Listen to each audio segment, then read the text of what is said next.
seluruh aparat lainnya juga harus memperbaiki diri. Kejaksaan, kepolisian, tentara harus koreksi diri, harus menghilangkan penyelewengan dan korupsi dari tubuh masing-masing. Saya ulangi, seluruh aparat harus memperbaiki diri, harus membersihkan diri, harus berani koreksi.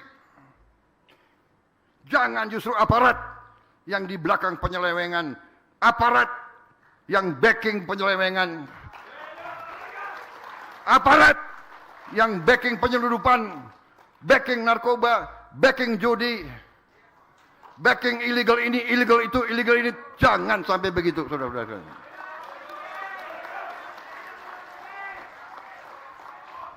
Saya menghimbau atas nama rakyat.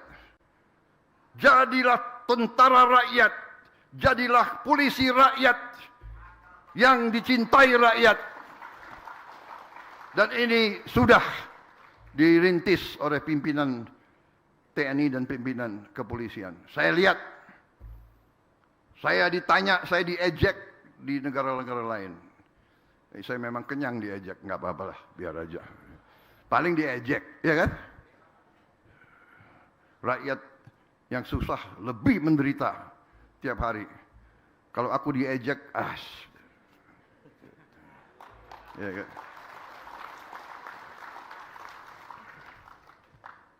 Saudara-saudara, mereka gimana kok polisi ngurus jagung, kok tentara ngurus sawah? Ya inilah saya katakan, TNI adalah tentara rakyat, polisi kita harus jadi polisi rakyat. Dan ini yang sedang dirintis oleh pimpinan-pimpinan kepolisian sekarang. Saudara-saudara sekalian, tapi harus terus kita koreksi diri. Saya geleng-geleng kepala, sedih saya bahwa tiap hari saya dapat laporan pejabat-pejabat yang nyeleweng. Saya sedih. Orang yang saya angkat, orang yang saya bina, orang yang saya kasih kehormatan, diberi jabatan yang penting, begitu dia menjabat, nyeleweng, nyuri uang rakyat. Bagaimana? Apa yang harus saya buat?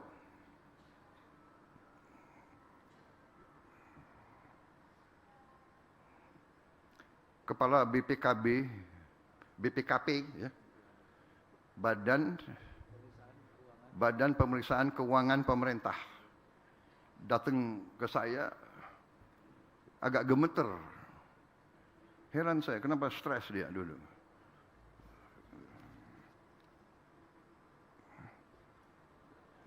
Pak, karena yang dia laporkan, diketahuilah bahwa itu beberapa orang itu dekat sama saya gitu. Jadi dia minta petunjuk, apa boleh diteruskan nggak pemeriksaan? Karena dia tahu ini dekat sama presiden.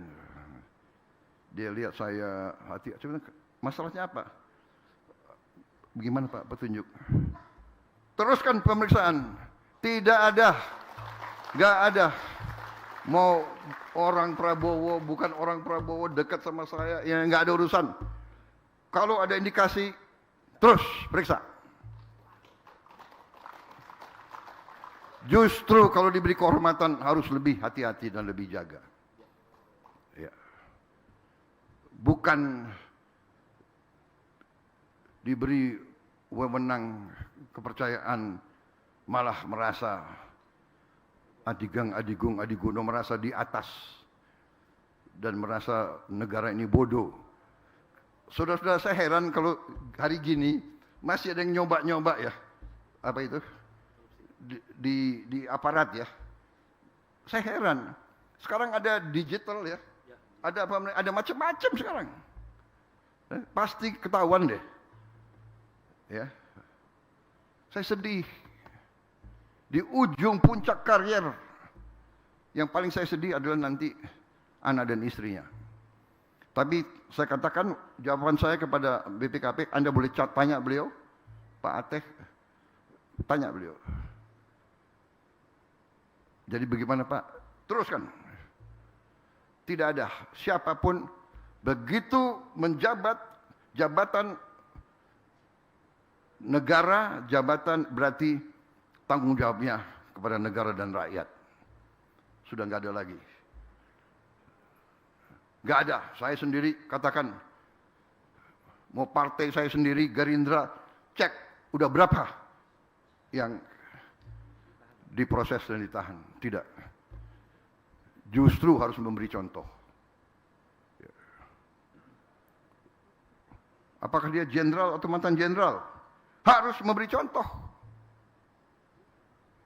Dulu kamu jago perang, ya sekarang buktikan ke rakyat bahwa kamu selesaikan karier kamu dengan tetap kehormatan. Bukan.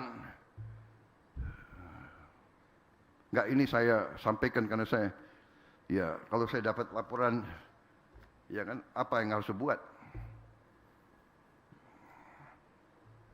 Nanti geremeng-geremeng, sakit hati, ya kan?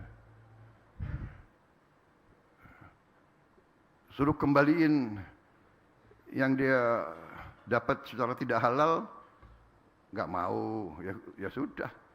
Kamu urusan sama kejaksaan sana, saya serahkan. Jadi saudara-saudara, hari ini terima kasih. Saya diundang ke sini. Saya waktu itu masih muda, waktu itu saya dengar-dengar peristiwa di Jawa Timur, tapi saya tidak mendalami. Akhirnya hari ini saya baru sadar, baru faham, ya. Kolusi aparat dipakai oleh kapitalis-kapitalis tertentu, ya. Dan ini budaya ini tidak boleh kita teruskan juga.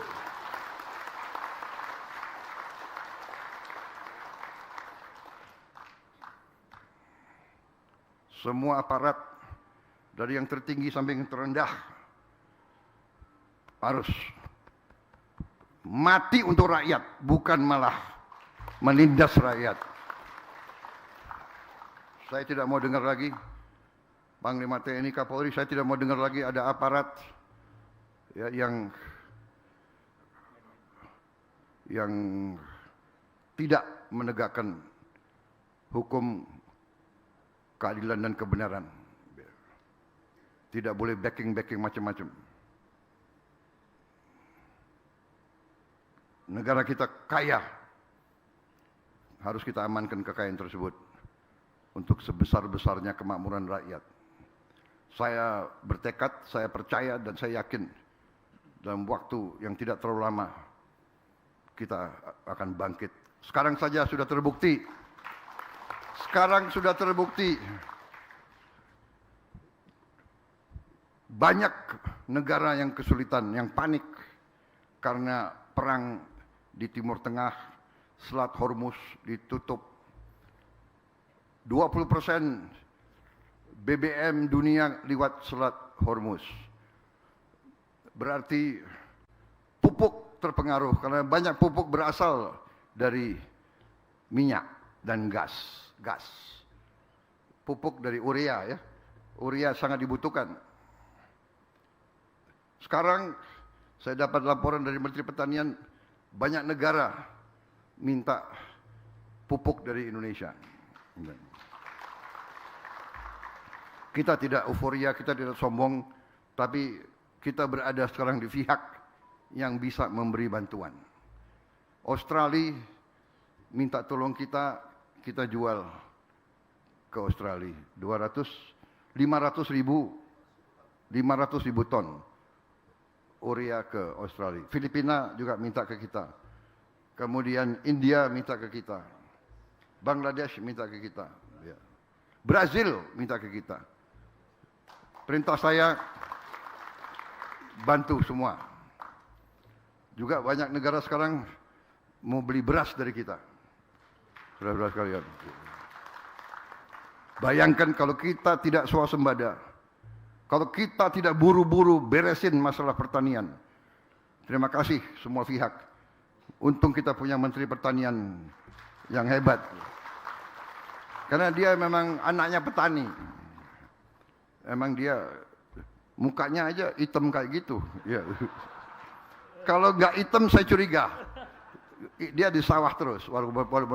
Tiap saya telepon ada di sini, ada di situ. Nggak apa-apa. Ini menteri yang hebat. Terima kasih. Timnya juga hebat.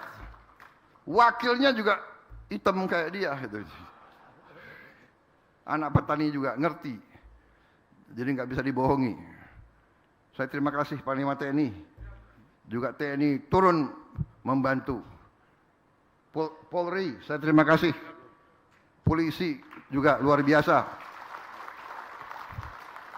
Mendukung proses ini. Jagung, kemudian gudang-gudang, kemudian ratusan dapur MBG. Mungkin yang terbaik itu polisi sekarang yang terbersih. Ya.